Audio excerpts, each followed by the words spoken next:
qualité à suivre la météo.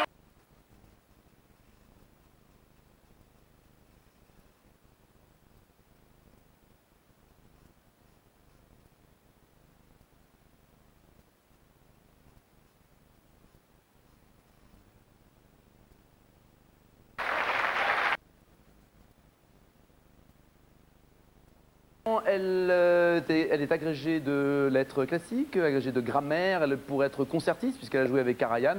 Et elle a dit d'être historienne et de se pencher sur l'Égypte antique. Merci d'accueillir Violaine Vanoyek, s'il vous plaît.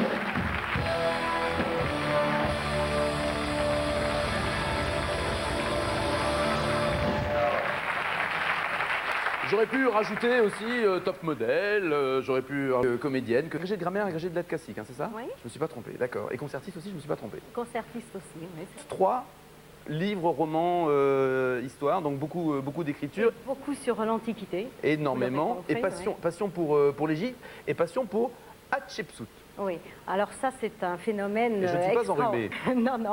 Hatshepsut qui veut dire première des premières, une des seules femmes pharaons qui régnait pendant plus de 22 ans et qui a pris le pouvoir à 12 ans, ce qui est considérable. C'est une sorte de monstre, si vous voulez, l'histoire. Qui a réussi à ce qui n'était pas évident non plus, elle était la seule pharaone à réussir cet exploit. Exactement, donc elle a remporté quelques victoires et puis après, pendant 22 ans, elle a un monde alors que l'Égypte était menacée à droite et à gauche, on peut dire, parce que c'était un pays qui était extrêmement à l'époque. Votre passage d'Égypte vous amène à vous documenter, à vous intéresser, à écrire, à nous faire partager ce plaisir-là, parce qu'en plus c'est vrai qu'il y a une mode, entre guillemets, si on passe l'expression, sur l'Égypte. Oui. Hein?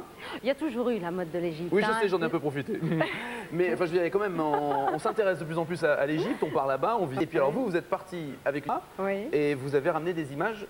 Parce que je suis partie avec une caméra, donc c'est pas tout à fait ça. C'est-à-dire que je travaille sur place régulièrement, je travaille avec des équipes de fouillis, on compare un petit résultat, nos analyses, et puis il se trouve que c'est vrai que j'ai accès donc à certains endroits qui ne sont pas forcément ouverts encore au public, mais qui vont l'être. C'est interdit, non mais c'est une première mondiale ce qu'on va voir, personne n'a vu. Il y en a qui sont en première mondiale, il y a des images première mondiale. Ah bah regardez, parce que c'est très impressionnant, il faut savoir qu'on est parti là, on remonte dans... Alors là on est sur le temple d'Hatshepsut, et donc la troisième terrasse du temple n'est pas ouverte au public, on est au 15e siècle avant Jésus-Christ, et ça c'est l'intérieur de la chapelle d'Hathor qui se trouve donc sur ce temple, la scène d'offrande.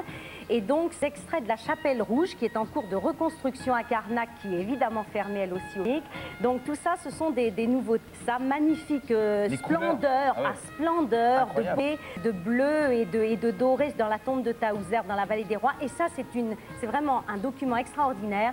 C'est le premier plafond astronomique égyptien que nous connaissons. Et là, des images de la tombe de Roy aussi, qui ouvre cette année au public. Et nous revenons sur la tombe de Taouser. Et nous terminons sur le temple Ptolémaïque qui est la vallée des rois. Bon, tout cela se trouve dans la vallée des rois, mais c'est effectivement des choses qui, pour l'instant, ne sont pas visibles, mais que le public se rassure et ils le verra très bien. Je vais vous dire que faire journaliste télé et commentatrice d'images, vous avez assuré, hein, parce que ça va très vite. Ouais, quand même, Alexandre. Bien. Bon, on va continuer de parler avec Violaine Vanoyek, évidemment, de l'Égypte. Je voulais juste quand même vous présenter ces romans qui sont des best-sellers, qui se vendent déjà bien, mais c'est pas une raison pour que ça continue pas à se vendre. Donc je les présente aussi. La Pharaone chez Michel Lafon et les histoires d'amour des pharaons, toujours chez Michel Lafon. On en parle dans quelques instants, mais d'abord, on part pour la météo.